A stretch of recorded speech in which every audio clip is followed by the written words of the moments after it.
You're listening to Dirty Feet, a dance podcast. I'm Allison Burns.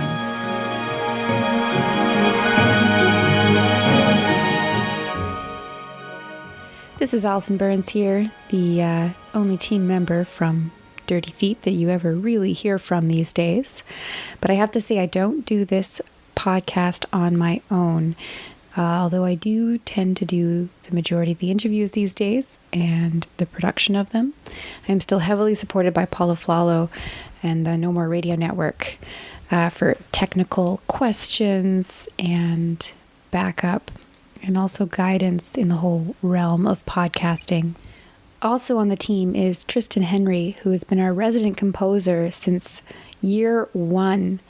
If you go back to episode 33 of the Dirty Feet podcast, we had an episode called The Musician's Perspective, where we talked to some composers who work on dance.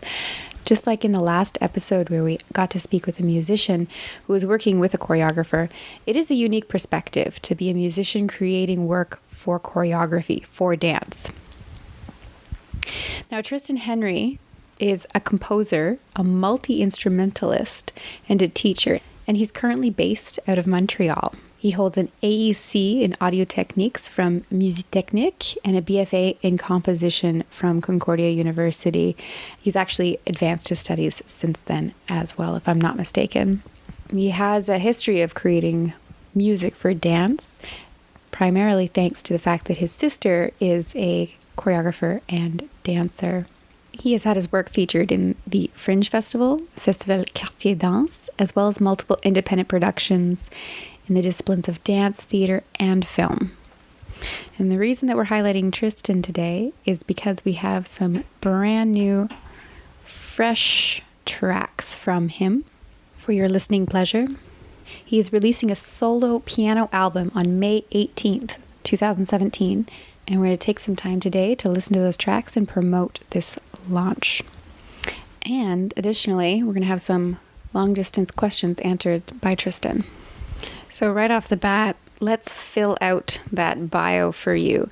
Tell us a little bit about what you've been studying music-wise and how you make the choices on how to study, not just taking lessons in different instruments, but kind of furthering your studies with the audio techniques and composition. Why did you pick the studies you did? Well, when I started at Canterbury High School in Ottawa, I was studying percussion at the time. And it started earlier, of course, playing piano. So as you said, taking lessons basically, but decided instead of continuing in percussion and continuing on a specific instrument, I wanted to go into composition, kind of, get to the front of the orchestra and not in the back all the time. So I went to Concordia and studied composition. And at the end of that, noticed that I had a good basis of musical knowledge, but lacked a lot of technical skills and technical understanding of basically what to plug in where and how all of the alternative current works, basically. Now, lots of composers work with dance artists. Not so many composers necessarily have a sister that they work for. How is it working with a sibling in this context?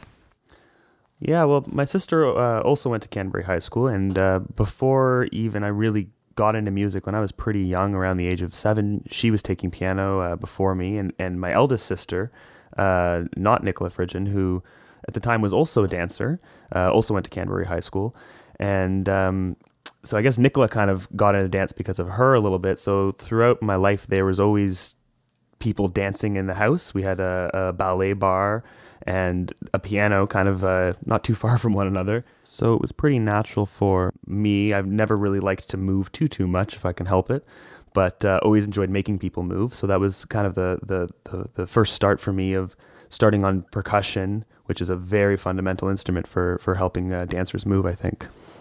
From your perspective, what is the fundamental difference about composing music to be played on its own and composing music that's going to accompany such a thing as dance or theater or film? Well, I think it really depends. Sometimes I do compose things that I never intended to go anywhere for theater, dance, or film, but they are picked up and someone is interested in using it in such a way.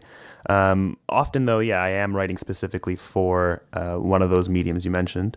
And I think one thing is it's a matter of keeping an audience interested and engaged in what you're doing. So sometimes if you know you're going to have the aid of an image, there is more room for, I guess, sparseness or more ambiance instead of having to constantly give the listener or the audience information. You can kind of you kind of know you have someone else to help you with the performance, and you're not all alone. So when you are doing it for solo, as I've been doing a little bit now, there is more you have to do. You do have to fill in. You do have to keep the audience engaged. You have to make sure that there's enough changes and enough information coming to the audience that they're engaged and that they're not bored, really.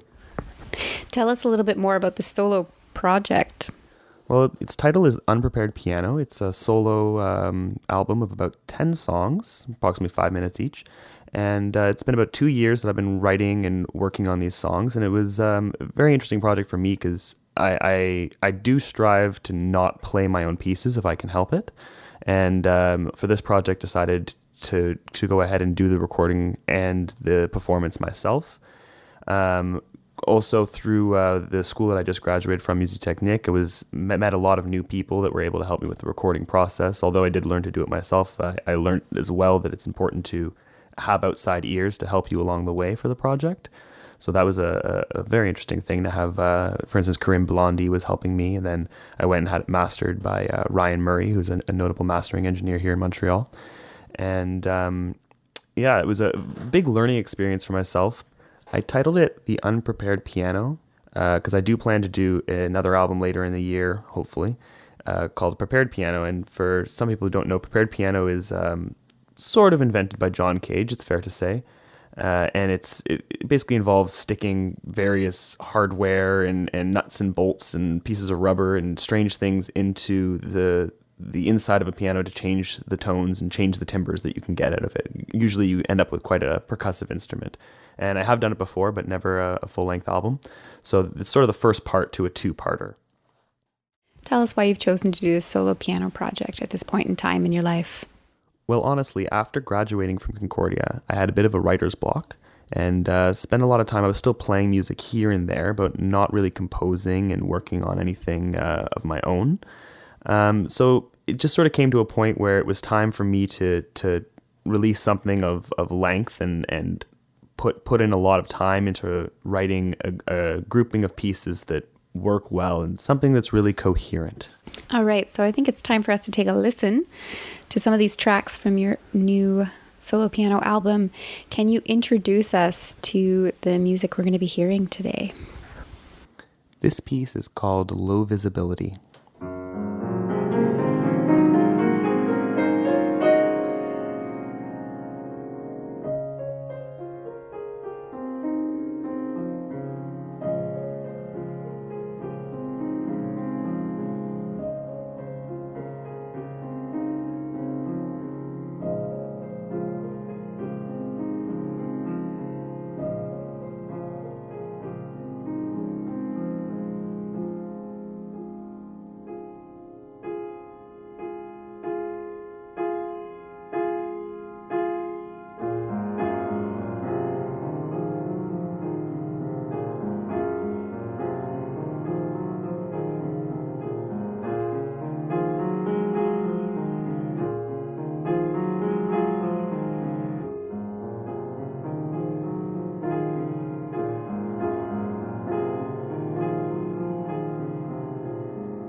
This piece is called Nowhere.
Now you'll be hearing rain.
So once again, I've been speaking with Tristan Henry, who is the resident composer for the Dirty Feet podcast. Every episode, you're listening to original compositions by Tristan Henry at the top and the end of the show. And today we're featuring him in honor of his upcoming album launch on May 18th.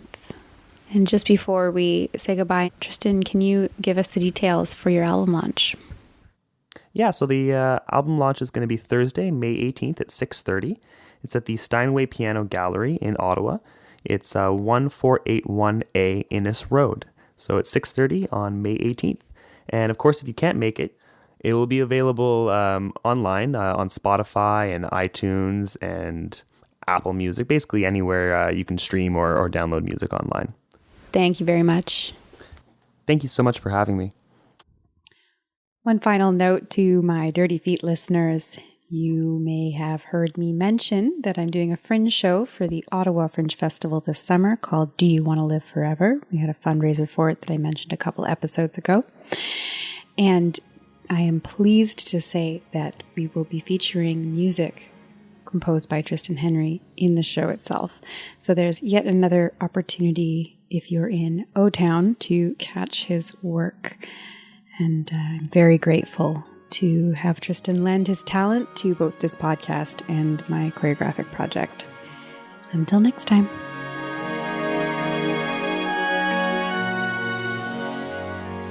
You've been listening to Dirty Feet. I'm Alison Burns with a few thank yous. First to Paula Flalo and the No More Radio Network. Also to Mainline Theatre and Montreal Improv Theatre. And to all present and past team members who can be found on our website, dirtyfeetpodcast.com. You can also find us on Facebook at Dirty Feet Podcast and follow us on Twitter at Dirty Feet.